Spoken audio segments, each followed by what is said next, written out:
Hello everybody and welcome back. It's going to be a bit of a weird one, and I hope you can hear me because this is going to be off the microphone there and not off the separate mic. I was turning into more of a vlog channel, and we had that whole video before of me going back to diesel from EVs. I wanted to do a quick follow-up video, and this is me just doing an update of how living with a diesel has been. It's very difficult for me to do a living with, because most of the things that I want to comment on are loud road, are commenting on the car more than anything. So I honestly don't want to do a review of the car. I could do a review if you'd like me to do a review. I might start a Patreon actually. I might start a Patreon, and then people who want to see me review this car or any other car, it'll be on there. But basically, what the big difference is between this and an EV. Being a diesel, there is one massively obvious difference between this and an EV, and that is the fact that I can do, as I'm filming now, I am driving from Warrington all the way to Knockhill, which is north of Edinburgh, across the Forth, past Dunfermline, and then I'll be driving back down on one tank of diesel. Whereas if I had taken an EV, I probably would have charged for 10 minutes on the way up and maybe 10 minutes on the way down. Is that a big issue? Now, the thing is, I know for a fact that while I'm going to be using one tank of diesel, I will be stopping. Because one, I haven't had any breakfast, but two, even if I hadn't had any breakfast, I would have, it's still 4 hours getting all the way up from Warrington to Knockhill, so I would have had to stop for something to eat, and the chances are I would have finished this coffee, and that coffee there is bigger than my bladder, so I probably would have had to go to a toilet. I will have to go to a toilet at some point. So stopping for 10 minutes to charge the EV would not be the problem for me. It would have been a case of I would just literally get to Gretna, to Carlisle, to even further. I could have got to Abingdon, which is not a million miles away from Glasgow, and plugged it in for 10 minutes, nipped to the loo, maybe grabbed myself another coffee, ran back out, got in the car, gone up. Same on the way back down. After the race, I'll probably be really tired, and I'll probably want to stop for something to eat on the way back down, so it'll probably be a case of run down, plug in, grab a Burger King, unplug, go. So, to be honest, no, it's not a big deal. It's not a massive benefit having a car that can do this on one tank, because it'll be stopping anyway. So, yeah. The other slight downside to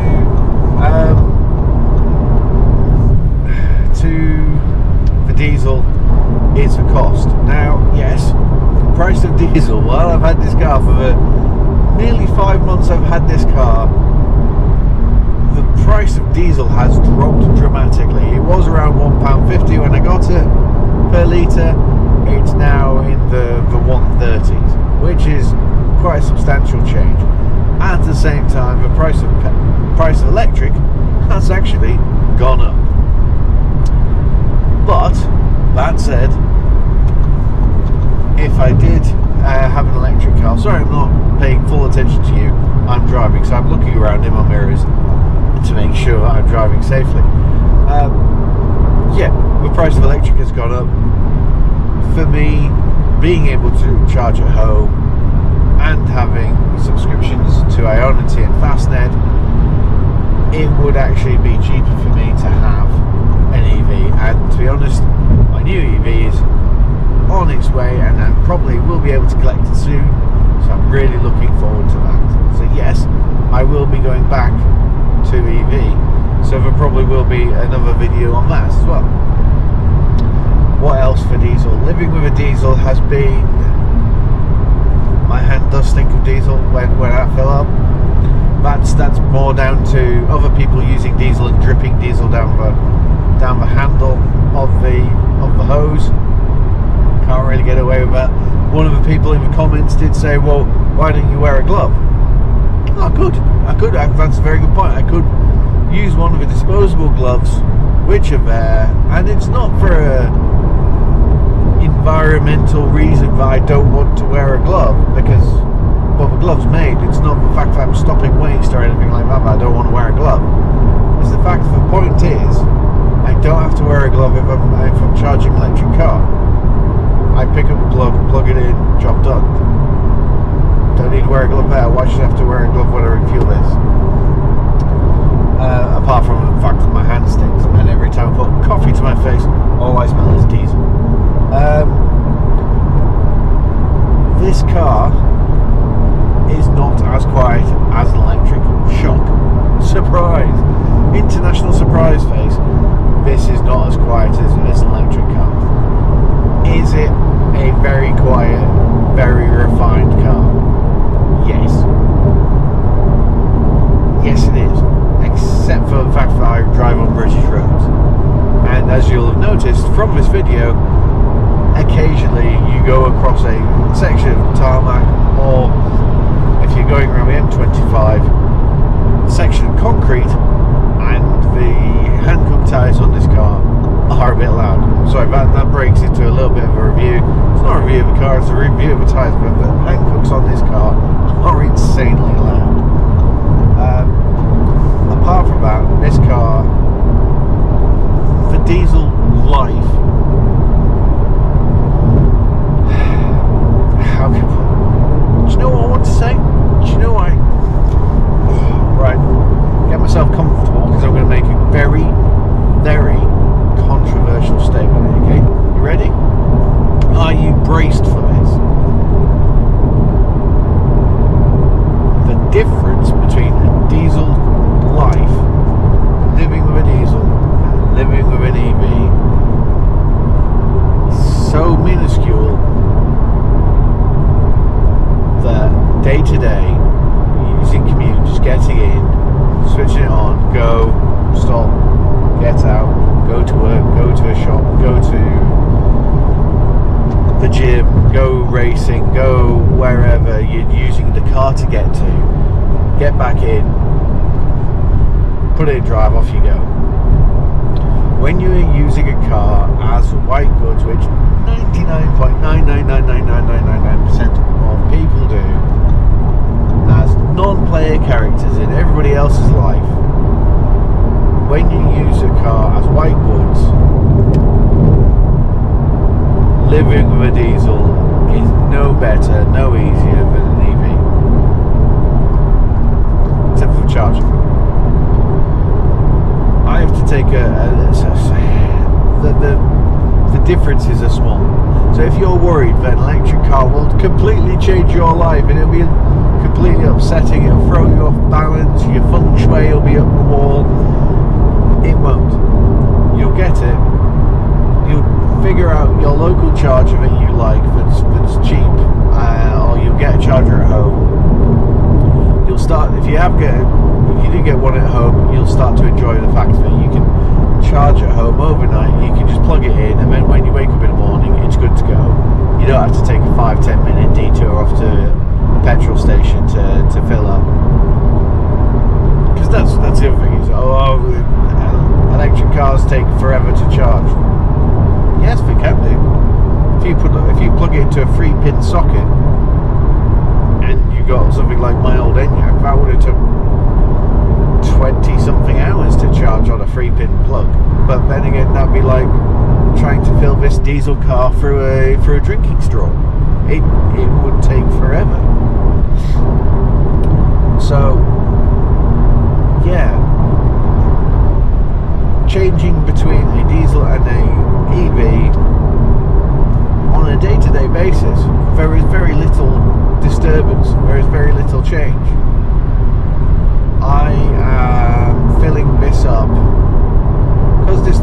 over 400 miles, 460 if I'm cruising on the motorway and it's being economical. I fill this up every 4th, 5th day. With an electric, I was doing every 3rd day.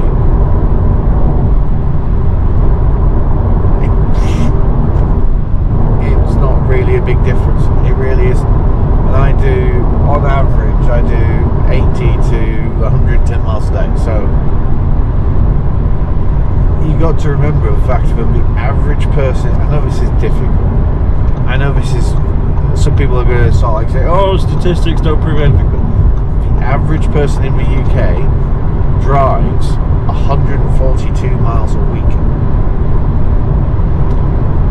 You can easily do that on one charge in an EV.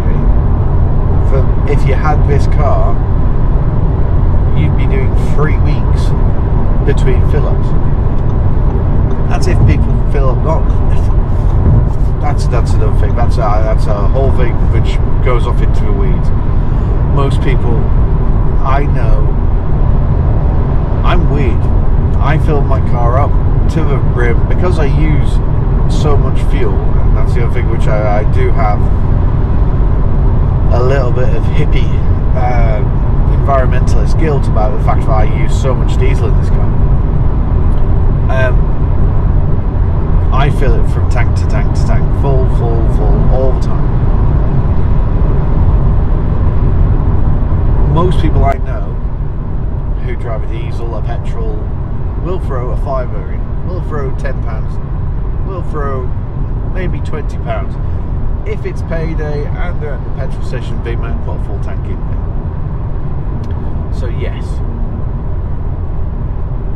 going across to EV there, it is slightly different. You can, if you want to, throw a £5 in, you get more miles. More miles for a £5 than you do in a petrol. If you are literally just throwing in 50 to 100 miles of range and you're at the bottom of a battery, it charges insanely quickly.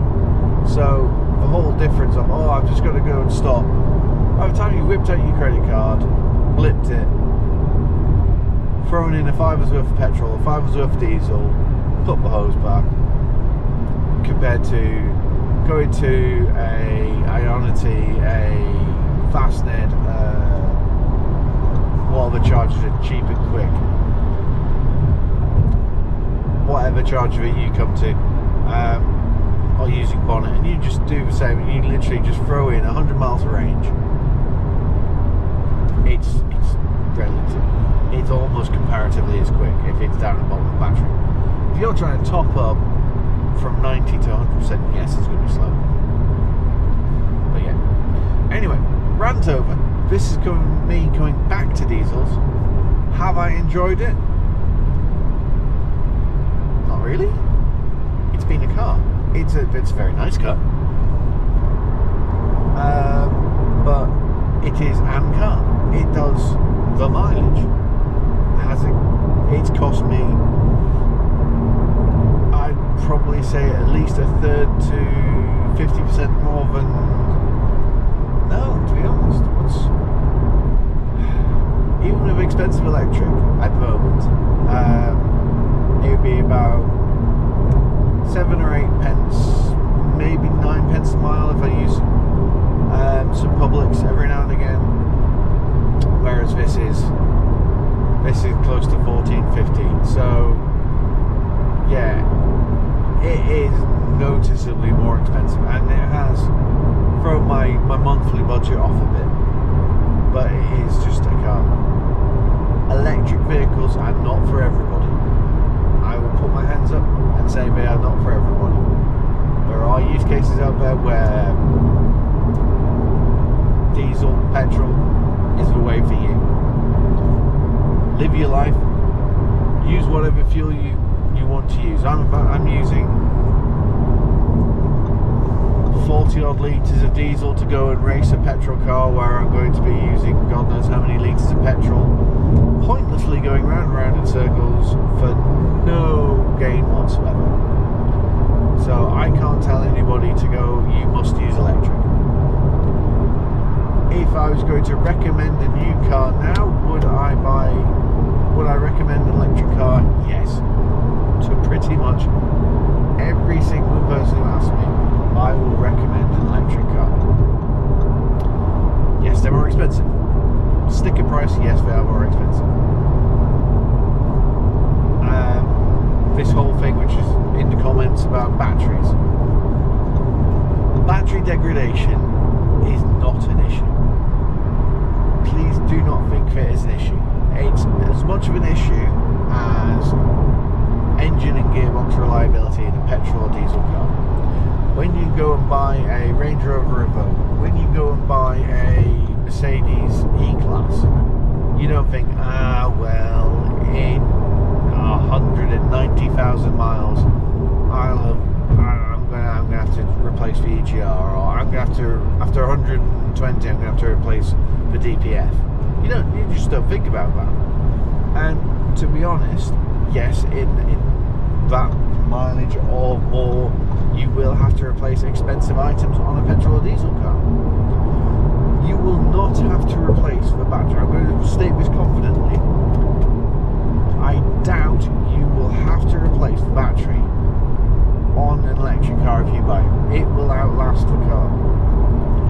If within the let's say it's within the 8-year warranty, and there is a battery problem, it will get replaced under warranty.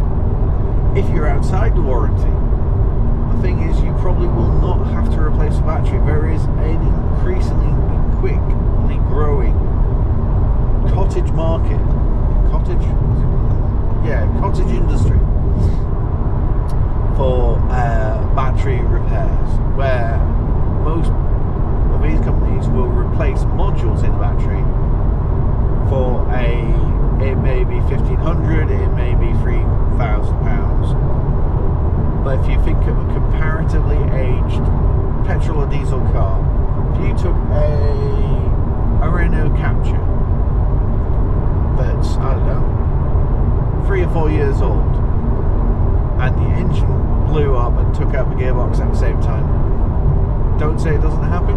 I've seen it happen. So let's say you blew just the engine in a Capture. That's a 4 or 5 grand engine. By the time you've put the labour and any ancillary bits, because the thing is, it's not just the engine itself. You're going to have to do oil coolers. You'll probably have to do, because there'll be shards of metal in it. By the time you've cleared out all the subsystems, by the time you've put in labour, all the rest of it, and consumables, that is a 5 grand engine change. So when you say, oh, batteries, a 9-year-old battery that's done 100 and whatever thousand miles, oh, it's now down below 70%, which, to be honest, it's going to have taken something quite extreme to get it down to 70%, but that's it, it's down to 7%. Yeah, it's going to cost you probably, one of the places like Cleveland Automotive will actually swap out a battery module for you. Yes, it's specialist work. Yes, at the moment there are very few people who do it, but there will be an increasing market for it, and there are companies springing up who do it. And this is why battery electric vehicles, you can't find dirt cheap electric cars, because as they age, things like Nissan Leafs, their batteries degrade really, really quickly, because they're not actively cooled like the Enyaq or like most modern electric cars like Teslas. So they degrade rather quickly, but it'll be one module out of, let's say, 12, 14 modules within the main battery pack. So that will just give a false low reading, and it'll be just like drop the battery, figure out which module it is which is damaged or degraded, and swap that one module out. Think of it like, I hate to use this analogy because people do it all the time, but think of it like a model car, like a toy electric remote control car,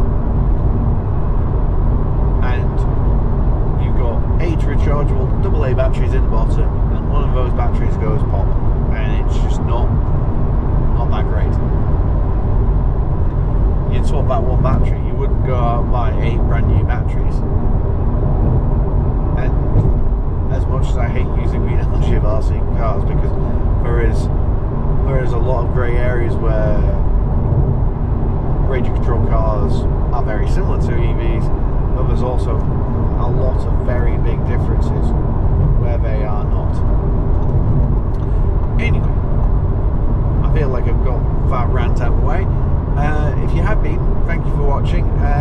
There will be more EV content coming, because as I said, the new EV will be here shortly, and I have another few on order, so hopefully there will be a lot more EV content. There will be some festive specials of me doing road trips, which I will be putting on the channel. And yeah, I am still heading up towards Knockhill. I have a couple of hours still to go before I get to Knockhill to race the C1 Cup. So that video should be out before this. And yeah, thank you for watching, and I will speak to you shortly. Bye.